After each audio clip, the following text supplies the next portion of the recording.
अस्सलाम वालेकुम दोस्तों। मक्का से करबला तकरीबन 1731 किलोमीटर है। ये फासला गूगल मैप के मुताबिक 18 घंटे बजरिया मशीनरी मतलब गाड़ी वगैरह में तय किया जा सकता है। मगर आज से 1381 साल पहले ये फासला एक मुश्किल और तकलीफ दे रास्ता था, जिस पर इमाम हुसैन अलैहिस्सलाम ने अपना सफर 8 जिलहज 60 हिजरी यानी 10 सितंबर 680 ईस्वी को अपने अहले खाना के साथ शुरू किया। सफर शुरू करने के बाद तारीख की किताबों में 14 मुख्तलिफ मकामात का जिक्र मिलता है, जहां इमाम ने पड़ाव किया या मुख्तलिफ लोगों से मिले या लोगों से खिताब किया। आज की इस वीडियो में उन 14 मकामात का सिरसरी जिक्र किया जाएगा, ताकि जो लोग नहीं जानते उन्हें सफर और रास्ते की थोड़ी सी आगाही हो सके। नंबर 1, अल सफा। ये पहला मकाम था। इमाम इस जगह पर अरब के मशहूर शायर अल फरजदक से मिले और उससे कूफा के हालात पूछे। शायर बोला कि कूफा वालों के दिल आपके साथ हैं और उनकी तलवारें आपके खिलाफ हैं। शायर ने इमाम को कूफा जाने से रोका, मगर इमाम अपना सफर शुरू कर चुके थे। नंबर 2, ज़ातर। मक्का से कूफा जाते हुए ये दूसरा मकाम है, जो मक्का से तकरीबन 92 किलोमीटर पर है। इस मकाम पर इमाम अपने कजन अब्दुल्ला इब्ने जाफर से मिले और इस मकाम पर अब्दुल्ला इब्ने जाफर ने अपने दोनों बेटों औन और मोहम्मद को इमाम की खिदमत में पेश किया और साथ ही इमाम को कूफा जाने से रोका, जिस पर इमाम ने जवाब दिया कि मेरी मंजिल अल्लाह के हाथ में है। नंबर 3, बतन रोमा। ये मकाम ज़ात अर्क से कुछ किलोमीटर आगे है। यहाँ इमाम ने कैस बिन मशीर के हाथ पर कूफा वालों को खत लिखा और यहाँ इमाम की मुलाकात अब्दुल्ला बिन मती से हुई, जो इराक से आ रहा था। अब्दुल्ला ने इमाम को आगे जाने से रोका और बोला कि कूफा वालों पर भरोसा नहीं किया जा सकता, वो अहले वफा में से नहीं है। मगर इमाम ने अपना सफर जारी रखा। नंबर 4, जरूर। हिजाज की पहाड़ियों पर ये एक छोटा सा टाउन था और यहाँ पर हिजाज की पहाड़ियों का सिलसिला खत्म हो जाता है और अरब का तप्ता रेगिस्तान शुरू होता है। यहाँ इमाम की मुलाकात जुबैर इब्नुल केन से हुई।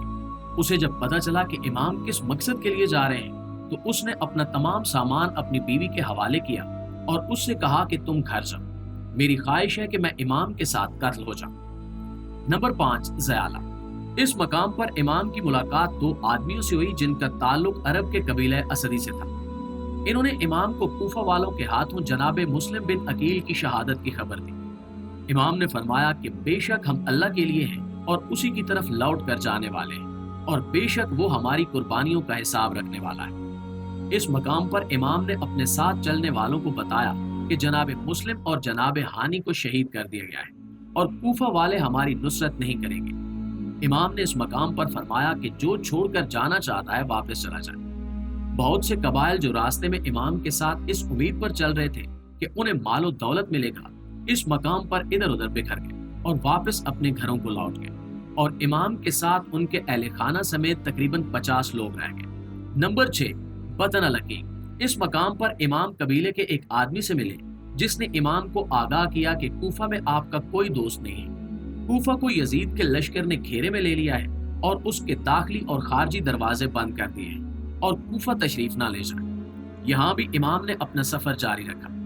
नंबर 7, सौरत। इस मकाम पर इमाम ने रात बसर की और सुबह अपने काफिले से कहा कि जितना पानी हो सकता है साथ ले लें। नंबर 8, शरफ। इस मकाम पर इमाम के साथियों में से एक चिल्लाया कि उसने एक लश्कर को अपनी तरफ आते देखा है। इमाम फौरन काफिले का रुख मोड़कर करीब के एक पहाड़ के पीछे चले गए। नंबर 9, ज़ुअसम।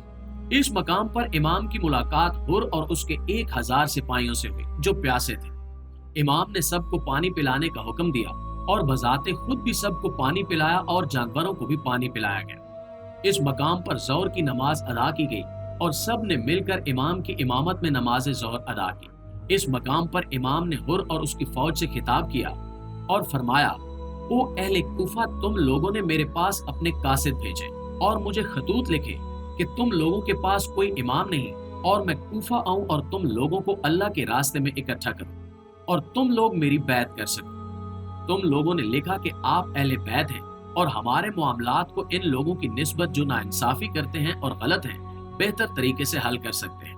मगर अगर तुम लोगों ने अपना इरादा बदल लिया है और मुनकिर हो चुके हो और अहले बैत के हुकूक नहीं जानते और अपने वादों से फिर गए हो, तो मैं वापस चला जाता हूँ। हुर के लश्कर ने इमाम को वापस जाने नहीं दिया और उन्हें घेर कर कूफा की बजाय करबला की तरफ ले गए। नंबर 10, बैसा। امام اگلے دن بیضہ پہنچے اور اس مقام پر پھر ہر کے لشکر سے خطاب کیا۔ آپ نے فرمایا کہ لوگوں، رسول اللہ نے فرمایا ہے کہ جو شخص ایسے بادشاہ کو دیکھے جو ظالم ہو، اللہ کے حرام قرار دیے ہوئے کو حلال کہے، خدائی عہد و پیمان کو توڑے، سنت رسول کی مخالفت کرے اور اللہ کے بندوں پر گناہ اور زیادتی کے ساتھ حکومت کرتا ہو، تو وہ شخص اپنی زبان، اپنے فعل اور اپنے ہاتھ سے اس بادشاہ کو نہ بدلے تو اللہ کو حق پہنچتا ہے کہ ایسے شخص کو اس بادشاہ کی جگہ جہنم میں داخل کرے۔ امام نے اس مقام پر مزید فرمایا کہ لوگوں، تمہیں معلوم نہیں کہ جن لوگوں نے شیطان کی اطاعت اختیار کی اور اللہ سے منہ پھیرا، ملک میں فساد برپا کیا، حدود شرع کو معطل کیا اور مال غنیمت کو اپنے لیے مختص کر دیا، ایسی صورت میں مجھ سے زیادہ کس پر فرض عائد ہوتا ہے کہ وہ اصلاح کی کوشش کرے۔ میرے پاس تمہارے قاصد آئے اور خطوط پہنچے اور تم نے بیعت کرنی ہے اور تم میرے مددگار بنو گے اور مجھے تنہا نہ چھوڑو گے، بس اگر تم اپنا وعدہ پورا کرو گے تو سیدھے راستے پر پہنچو گے۔ ناظرین گرامی، امام نے یہاں لوگوں کو اپنے حسب اور نسب کا حوالہ دیا اور پھر فرمایا کہ اگر تم اپنے وعدے سے پھر جاؤ گے تو تعجب نہیں، تم اس سے پہلے میرے والد اور میرے چچا زاد بھائی مسلم کے ساتھ ایسا ہی کر چکے ہو، اور عنقریب اللہ مجھے تمہاری مدد سے بے نیاز کر دے گا۔ امام کی تقریر سن کر ہر نے امام سے کہا کہ اگر آپ نے جنگ کی تو آپ کو قتل کر دیا جائے گا۔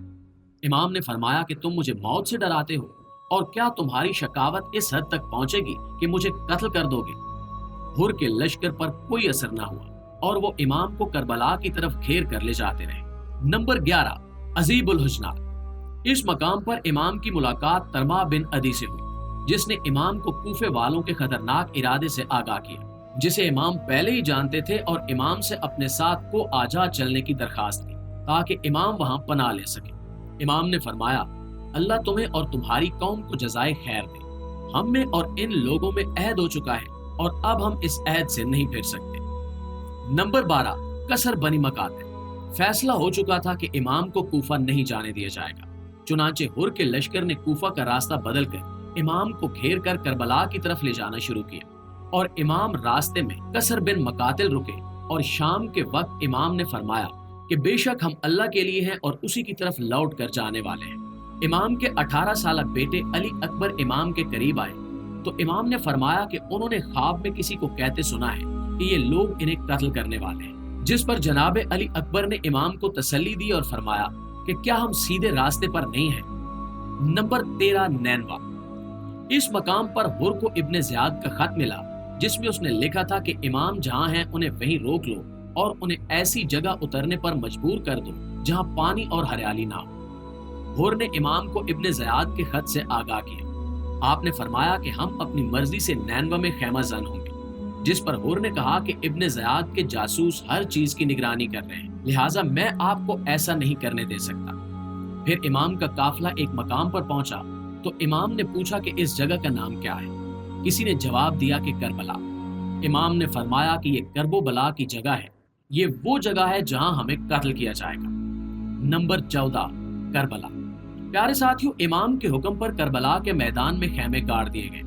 دریائے فرات خیموں سے کچھ میل کے فاصلے پر تھا، اور یہ 2 محرم 61 ہجری کا دن تھا، اور عیسوی کیلنڈر پر 3 اکتوبر 680 کی تاریخ تھی۔ ناظرین گرامی، اس ویڈیو میں کربلا کے حالات تفصیلاً بیان نہیں کیے گئے۔ اس ویڈیو کا مقصد امام کے مکہ سے کربلا تک کے سفر میں آنے والی منازل اور چیدہ واقعات کا ذکر کرنا تھا، تاکہ جو لوگ نہیں جانتے انہیں 1731 میل کے امام کے اس سفر کی تھوڑی سی آگاہی ہو سکے۔ ویڈیو کیسی لگی کمنٹ کر کے ضرور بتائیے گا۔ انشاءاللہ آپ سے ملاقات ہوتی ہے اگلی ویڈیو میں۔ تب تک اپنا ارد گرد کے لوگوں کا، اپنے پیاروں کا ڈھیر سارا خیال رکھیے گا۔ اللہ نگہبان۔